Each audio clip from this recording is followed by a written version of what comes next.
Ada tekanan psikologis. Di satu sisi dia tidak bisa menyampaikan menggunakan bahasa Indonesia yang baik dan benar karena beliau ini berasal dari kampung di Pulau Lombok dan berada di dalam kemiskinan. Jadi berkomunikasi pun dengan tim kami yang di Hotman 911 itu menggunakan penerjemah. Kebetulan kami ini adalah izin pimpinan karena kebetulan beliau ini ada tekanan psikologis.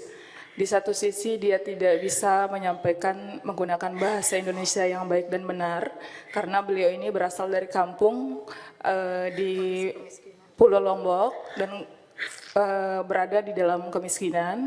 Jadi berkomunikasi pun dengan tim kami yang di Hotman 911 itu menggunakan penerjemah. Kebetulan kami ini adalah tim dari Pulau Lombok. Jadi apa yang disampaikan oleh beliau ini memang almarhum anak korban Sobirin ini pernah menceritakan 3 hari sebelum pembakaran itu menyampaikan bahwa dia pernah diancam oleh anak pimpinan Ponpes akan dibakar kalau tidak menuruti kemauan dari si pelaku. Kemudian pernah ditanyakan oleh ibunya si korban, sanak wah mendek te bully atau wah mendek te pantok le sekolah, atau dalam bahasa Indonesianya apakah kamu pernah dibully, dipukul di sekolah. Si anak ini tidak berani bercerita pimpinan karena selalu diancam sama anak pimpinan Ponpesnya. Akhirnya begitu terjadi pembakaran, 3 hari setelah terjadi pembakaran baru bisa berbicara si anak, baru menyampaikan bahwa dia itu dibakar. Di dalam ruangan itu adalah ruangan kosong pimpinan. Kemudian api terisi bensin itu menyebar di situ sehingga mulai dari wajah sampai sekujur tubuh kaki korban itu kena luka bakar yang sangat drastis 80%. Hanya bagian perut dan paha sedikit yang tidak kena bakar pimpinan. Terima kasih. Ya, mungkin bisa disampaikan Bu. Insya Allah kita ini Komisi 3 akan berupaya maksimal untuk memberikan ya agar korban almarhum bisa mendapatkan keadilan. Apa yang sampaikan? Harapan Ibu ya.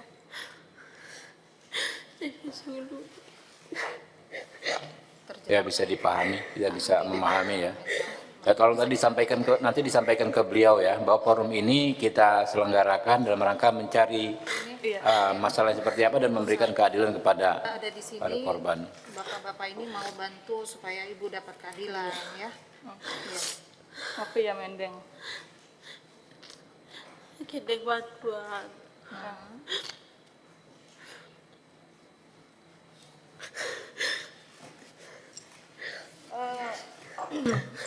Intinya begini ya, pimpinan kemarin kami sudah berbicara, memang pada intinya adalah beliau ingin pimpinan Ponpes itu diberikan sanksi seberat-beratnya atas tindakan yang tidak memperdulikan anak-anak, tidak menjaga anak-anak. Karena kan di Ponpes ini saat orang tua ini menitipkan anak-anak ini di Ponpes itu sudah menulis surat ya, apa namanya itu Pak, pernyataan apa? Pernyataan perdamaian.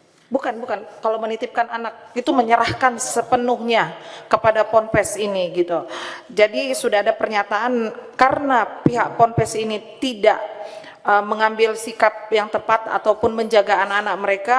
Jadi beliau minta dihukum seberat-beratnya agar para tersangka ini juga mendapatkan ganjaran yang setimpal gitu. Karena beliau kan sudah tidak bisa melihat anaknya sama sekali, kemudian suami dari almarhum juga sudah tua dan sakit-sakitan, jadi sangat memohon kepada pimpinan dan juga aparat penegak hukum untuk bisa melihat kasus ini secara objektif, jangan hanya melihat sisi nama baik saja yang dijaga, karena negara tidak hadir awalnya ini.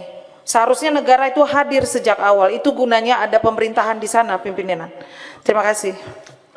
Sebelum ke yang lain Bu, saya mengikuti pemberitaan ketika apakah ibu ini, apakah korban yang lainnya akan ke Jakarta, informasinya dihambat di airport oleh aparat. Apakah benar ada peristiwa itu? Iya, pimpinan, kami memang kemarin kita kan komunikasi dengan podcastnya Bang Densu. Iya, iya. Di situ sepertinya terjadi miskomunikasi antara pihak keluarga dengan pihak kepolisian, yang kami dapatkan informasinya bahwa sebelumnya sudah diizinkan oleh dokter. Dokter yang menjaga untuk bisa berangkat ke Jakarta, gitu. Entah mengapa ketika sampai di bandara mereka tidak boleh berangkat dengan alasan harus mendapatkan perawatan yang lebih dulu untuk para Yang melarang korban. siapa? Yang melarang dari pihak kepolisian ya, Bu. Kalau yang kami dapatkan informasinya dari Nggak apa-apa, bilang aja Pak. Ini kan dari Polda. ya bebas. Iya, dari Polda yang Nanti kami diluruskan dapatkan. tinggal di mana, apakah benar atau tidak. Iya. Tapi nggak ada masalah, bicara aja sepanjang yang Mbak ketahui. Iya, yang kami dapatkan itu dilarang oleh pihak kepolisian dengan alasan bahwa pengobatannya harus dilanjutkan terlebih dahulu. Jadi pihak orang tua juga bingung karena merasa Kalau sebelum pengobatan aja kan bahkan di Jakarta mungkin bisa lebih baik. iya, itu yang kami sampaikan juga kalau memang mau diobati gitu kan ya. Dan mohon maaf yang mulia, saya juga ketika kemarin mau melakukan kunjungan itu seperti yang saya sampaikan sebelumnya, kami juga dipersulit yang mulia gitu. Karena pimpinan, kami berkomunikasi dengan pihak keluarga korban bahwa saya datang itu di hari Rabu. Iya. Saya ingin berkunjung ke keluarga korban, namun kami dapat informasi tidak boleh. Yang melarang siapa?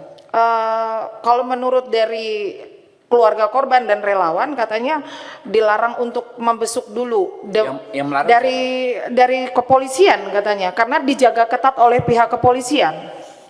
Begitu. Iya, maka kami juga bertanya kenapa harus dijaga ketat, kan ini anak korban gitu, Ya, bukan ada tersangka gitu. Kenapa kami tidak boleh dulu membesuk? Tapi karena kami menghargai aturan dari kepolisian, tentunya kami juga tidak mau membuat kisruh begitu kan. Jadi kami menunggu dulu informasi kapan kami bisa masuk ke sana gitu untuk melihat. Tentunya kan kami datang itu untuk memberikan advokasi, pimpinan. Ya, pasti. Gitu. Niatnya baik dan Ya, kami niatnya baik, ingin memberikan advokasi. Akhirnya saya setelah ada informasi dari Pak Hotman bahwa pimpinan meminta untuk kedua korban diberangkatkan juga dengan orang tuanya ke sini, maka saya langsung berangkat hari Jumat itu ke Rumah Sakit Bayangkara, menunggu dulu, katanya hari itu mereka mau diperiksa dulu kesehatannya di RSUP. Mataram, ternyata tidak ke sana, tapi dokternya yang ke Rumah Sakit Bayangkara. Nah, saat kami datang ke Rumah Sakit Bayangkara, pimpinan, memang ada penjagaan yang berlapis. Ini kami katakan dan saksi juga banyak sesuai dengan video yang kami sampaikan. Di situ kami juga harus menunggu izin terlebih dahulu dari kepolisian. Gitu, karena menurut yang menjaga harus dapat izin dari pimpinan. Ya, kami menunggu dulu gitu, dan kami bertanya kenapa sesulit ini kami harus masuk. Begitu, kami ini kan mau lihat kondisinya, dan saya sudah ada perintah dari Pak Habib untuk melihat kondisi korban. Saya katakan, saya tunjukkan SMS WA dari pimpinan kepada penjaganya. Baru di lapisan kedua datanglah penyidik, kalau nggak salah itu dia katakan tunggu ya Bu, katanya tunggu pendamping mengizinkan. Nah, kami bingung lagi, pendamping siapa? Saya katakan pendampingnya dari LPA. Loh, saya ini juga advokasi gitu, kenapa saya tidak boleh masuk, pertanyaannya. Kenapa kok dipersulit gitu? Akhirnya setelah menunggu beberapa saat kami diizinkan masuk. Nah, ketika sampai di atas juga pimpinan, kami malah kami disuruh nunggu di luar. Katanya korban mau dibawa masuk ke luar aja. Kami lebih bingung lagi, kenapa ini anak sakit tapi kok dibawa keluar? Emang salahnya kenapa sih gitu, kita mau masuk gitu, kita kan mau lihat kondisi sebenarnya gitu. Akhirnya mungkin mempertimbangkan alasannya, Bu Putri kalau mau masuk lihat dulu ruangannya, karena ruangannya berantakan. Alasannya begitu. Loh, kami ini kan tahu ini rumah sakit, nggak mungkin juga kami minta disediakan apa-apa gitu kan. Kita mau lihat kondisinya. Dan ketika saya masuk ke sana, pimpinan yang saya lihat ya untuk anak Devin lompat dari tempat tidur gitu. malah dia lompat dari tempat tidur gitu kan. Ada orang tuanya Devin, ada orang tuanya Al, kemudian juga ada 2 orang polwan, entah itu penyidik entah siapa yang juga memvideokan kami di dalam ruangan, sehingga sepertinya kami juga merasa dikuntit ya, pimpinan tidak leluasa untuk berbicara begitu. Padahal kami datang ke situ ingin memastikan apa sih kondisinya yang terjadi begitu.